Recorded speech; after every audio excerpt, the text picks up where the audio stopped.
block for integrator. We have decided to use 1K for the value of the resistor, and for the capacitor we have decided to use 0.1 microfarad, so that these both component will be easy to find in lab.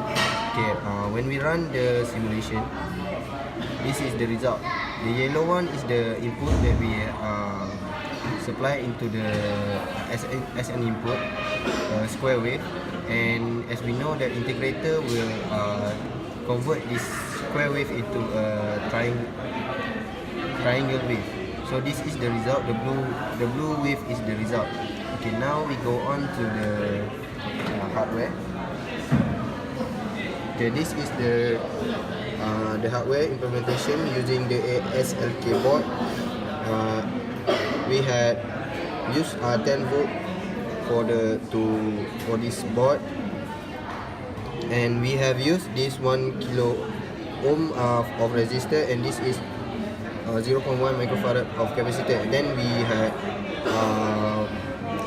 had arranged this according to the circuit that from the simulation.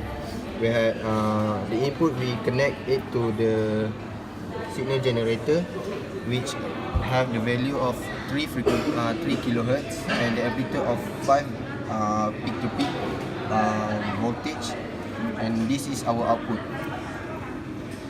And we can, as we can see, the blue one is the input signal, which is the square wave, same as the simulation, while the yellow wave is for the output, and we have the triangular wave. As you can see that there is frequency and the amplitude for the output,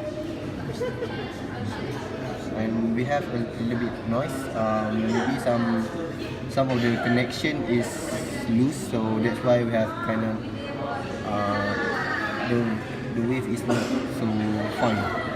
That's it. This is a simulation for the comparator.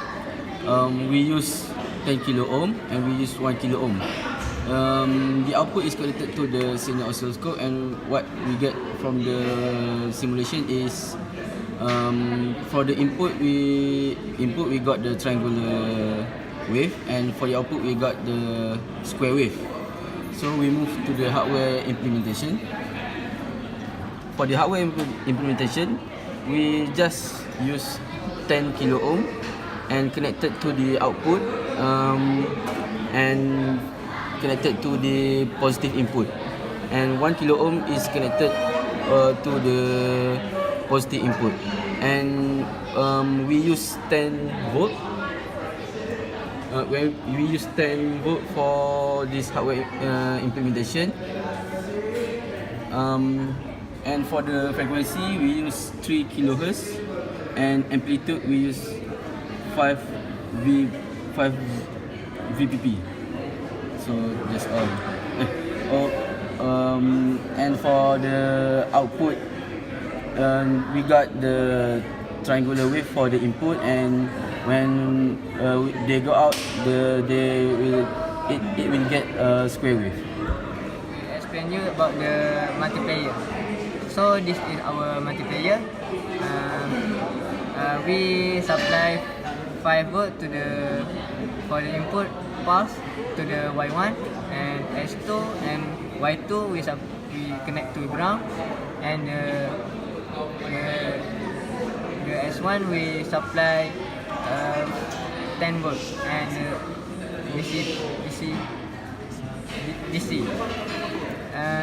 The VS plus and VS negative we supply to 10 negative and 10 positive.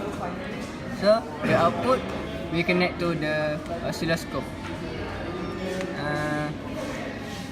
and the Z which is for at the board, which is Z2, we connect to the ground. So okay, we simulate the simulation. So we supply the pulse, which is the square wave, and we get the output, the square wave. So moving to the board, we supply the from the simulation, which is Z2 to the ground, and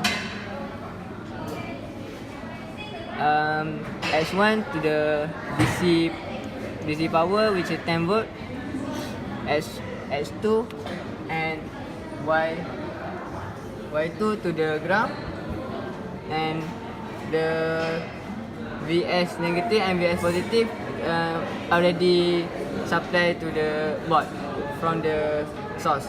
So we move to the input, which is the function generator, which is the 3 kilohertz, and the output we get. This is our input and this is our output, so that the multiplier increase our amplitude, which is the 2 times greater than the input. So we use at the simulation we use the AD633, and at the board we use the MBY934, which we can get the point at the book. Okay, that's all. Okay, this is the combination of 3 blocks, which is multiplier, integrator and oscillator.